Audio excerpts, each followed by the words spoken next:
जब 2019 में दोबारा इनका ग्रुप बना, कॉमन गेट टुगेदर हुआ, फिर ये इसके बाद शॉपिंग मॉल में भी इससे टकराई, तो इसकी अट्रैक्शन इसकी तरफ बढ़ी।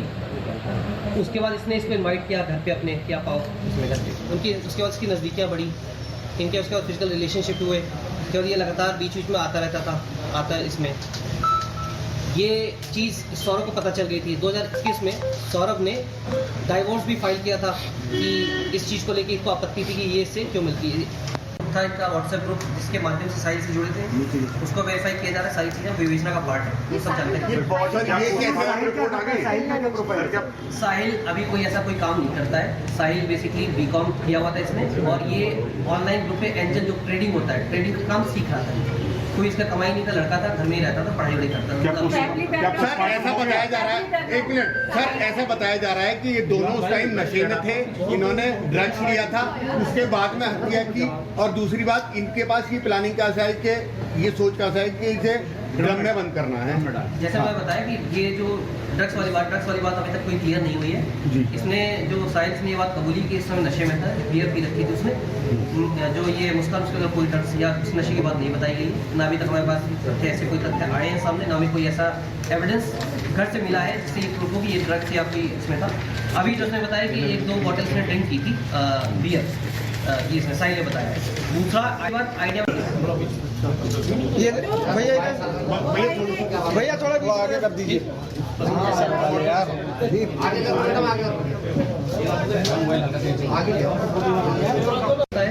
और ये मर्चेंट नेवी में है। 16 से 19 ठीक है, नहीं पी। उसके बाद फिर ये उस दिन से वेट कर रही थी। इस बीच होता क्या था कि जब भी सैटरडे संडे को ये अपनी बच्ची जो इसकी, वो अपनी नानी के यहाँ चली जाती। नानी का घर 2-3 घर छोड़ के ही है, दूर, ज़्यादा दूर नहीं है। तो अपने नानी के पास इसको रख दिया करती थी बच्ची को। 3 तारीख को बच्ची का एग्ज़ाम खत्म हुआ था, उससे एक दिन पहले, तो अपनी नानी के यहाँ से छोड़ दिया था। 3 तारीख को सौरभ अपने घर से कोफ्ता लेके आया था। खाता पीता अपने घर पे थे। सौरभ कई बार अपने घर चला जाता था, वहाँ से खाना पीना लेके चला आता था।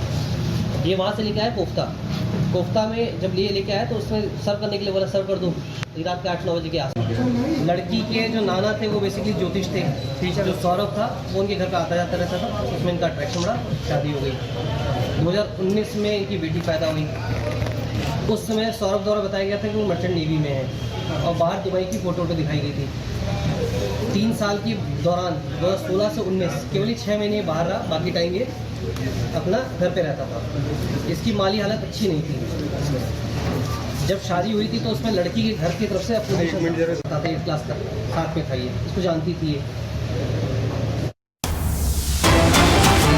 किस तरीके से देखिए रिपब्लिक भारत पर मुस्कान के माता पिता ने खुलासा किया है, और बड़ा खुलासा दरअसल ये कि जिस तरीके से ये कहा गया उनकी ओर से कि हमारे प्रयासों के बाद मामले का खुलासा हुआ, हत्यारी बेटी को मिले फांसी की सजा। ये माँ बाप कह रहे हैं बेटी ने बताई थी दामाद की हत्या की बात, यानी कि बेटी ने अपने माँ बाप को बताया था कि मैंने मार डाला।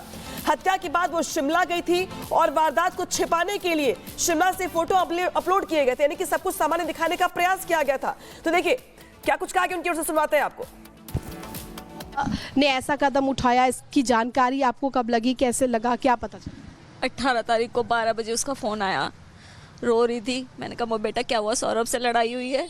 कह रही हाँ। मैंने कहा बता क्या हुआ है? कह रही मैं घर पे आके बताऊंगी। 4 बजे आके उन्होंने मुझसे बात करी, मम्मी हम ऐसे ऐसे सौरभ को मार दिया है। मैंने कहा क्या बोल रही है, तू पागल हो गई है? अभी तो तू कल घूम कर आई है। कह रही नहीं, हमने 4 तारीख को मार दिया। हम तुरंत उसे पुलिस स्टेशन ले गए। आपने उसे तुरंत पुलिस स्टेशन ले जाकर के पुलिस के हवाले कर दिया? जी। ये बताया जा रहा है कि वो शिमला भी गई थी साहिल के साथ। 4 तारीख को उन्होंने मारा, 4 तारीख को उन्होंने मारा है, फिर 5 को गए हैं ना, 5 की शाम को वो चले गए हैं। शाम को गए हैं, सुबह को गए हैं, हमें नहीं पता। हमसे ये कहा कि मम्मी मैं और सौरभ दोनों जा रहे हैं, ये 2 साल बाद आए हैं, इन्हें लग रही है कि हम घूमने जाएं। हमें कोई वो नहीं हुई। बेटी को वो हमारे साथ ही रहती है, जब से पैदा हुई वो ज़्यादातर हमारे साथ ही रहती है। वो हमारे पास छोड़ गए, दोनों चले गए। फ़ोन करते थे, वो मैसेज कर रहे थे, हमें नहीं पता था उनका फ़ोन वही चला रही है। सौरभ के फ़ोन से मैसेज आ रहे थे, और पर सौरभ को नहीं दिखा पा रही थी। वो सौरभ को नहीं दिखा रही थी, खुद दिख रही थी, वो नहीं दिख रहा था। सौरभ के फ़ोन पे डीप स्टेटस लगा रही थी वो। अच्छा, सौरभ का फ़ोन इस्तेमाल करके वो स्टोरी और स्टेटस सब शेयर कर रही थी? जी सब शेयर कर रही थी। डाउट हुआ था वो सिंगल लगा रही थी उनका। हमने कहा इस बात को कि तुम कपल के साथ लगाओ। मम्मी यूँ कह रही, मम्मी नहीं वो सौरभ मना कर रहे हैं, यूँ कह रहे हैं कि हम कपल के घर पे जाके एक वीडियो बनाएंगे तब डालेंगे।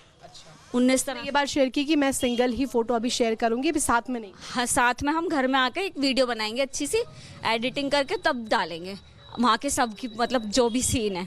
जब वो घूमने गए थे, वेकेशन पर गए थे, तो उस दौरान की क्या ऐसी कोई बातचीत हुई सौरभ को लेकर कि आपने कभी पूछा हो कि उससे बात करा दिया जाए या फिर क्या? शक होने लगा था। हाँ, जब इतने दिन होने लगे, 4 तारीख से 17 तारीख हो रही है, हमने कहा कि हमारी उनसे बात करवाओ। हमने उन्हें भी मैसेज कर रखे हैं, हमें क्या पता यही मैसेज अटेंड कर रही है। सौरभ को मैसेज कर रखे हैं हमने कि अपनी बेटी से बात कर ले, वो परेशान हो रही है या हमसे कांटेक्ट कर ले।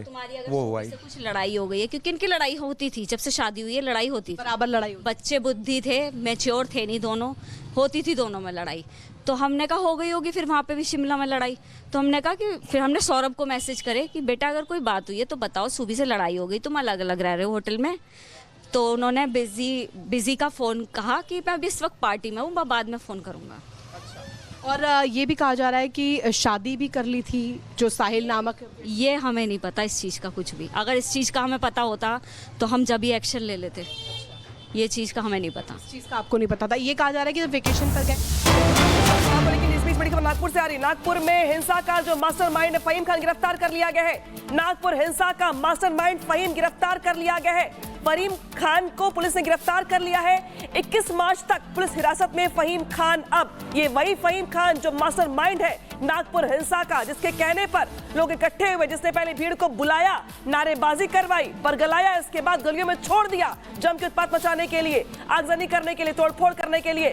तो फहीम खान देखकर तस्वीर आप इस शख्स की, ये वही शख्स है जिसको फिलहाल पुलिस ने यहाँ पे गिरफ्तार कर लिया है, पुलिस कस्टडी में भेज दिया गया है। और अब सवाल जवाब होंगे, पूछा जाएगा कि आखिर इसके पीछे की मंशा क्या, कौन कौन लोग इसके पीछे और भी हैं, किसके इशारे पर इसकी ओर से भीड़ को बुलाया गया, क्यों नारेबाजी करवाई गई, क्यों इतनी बड़ी घटना को अंजाम दिया गया। सीधे रुख करेंगे सहयोगी जतिन का। जतिन, बड़ी अपडेट, मास्टरमाइंड गिरफ्तार कर लिया गया है और क्या अपडेट पूरे मामले में? बिल्कुल, देखिए फहीम खान को गिरफ्तार किया गया है और तकरीबन 21 मार्च तक वो पुलिस कस्टडी में रहेगा। पुलिस फहीम खान से पूछताछ कर रही है। तमाम जो वीडियो फहीम खान को लेकर सामने आ रहे थे, हम लगातार अपने दर्शकों को दिखा रहे थे, उस वीडियो के आधार पर अब फहीम खान से पूछताछ की जाएगी। फहीम खान पर लोगों को रेडिकलाइज करना, फहीम खान पर लोगों को बरगलाने के तमाम आरोप लगे हैं और यही कारण है कि फहीम खान की गिरफ्तारी इस मामले में की गई। जो FIR हम अपने दर्शकों को सुबह से दिखा रहे हैं, उसमें फहीम खान के रोल के बारे में जिक्र है कि किस तरीके से फहीम खान ने लोगों को इकट्ठा किया। 60 से 70 की संख्या में वो शाम को 4 बजे इकट्ठा होता है और ये जो चिटनिस चौक है, इसी चौक पर आकर वो इकट्ठा होता है और इसके बाद लोगों को रेडिकलाइज करता है। उसके सोशल मीडिया अकाउंट की भी जांच की जा रही है। सोर्सेज का ये कहना है कि फहीम खान के पास से 2 फोन पुलिस को मिले हैं, उन दोनों ही फोनों को जांच के लिए भेजा गया है। वो किस किस तरीके के सोशल मीडिया पेज का इस्तेमाल करता था, किस पेज पर जो अपने पोस्ट है वो डाला करता था, ये तमाम ऐसी चीजें हैं जो कि अभी जांच का विषय है।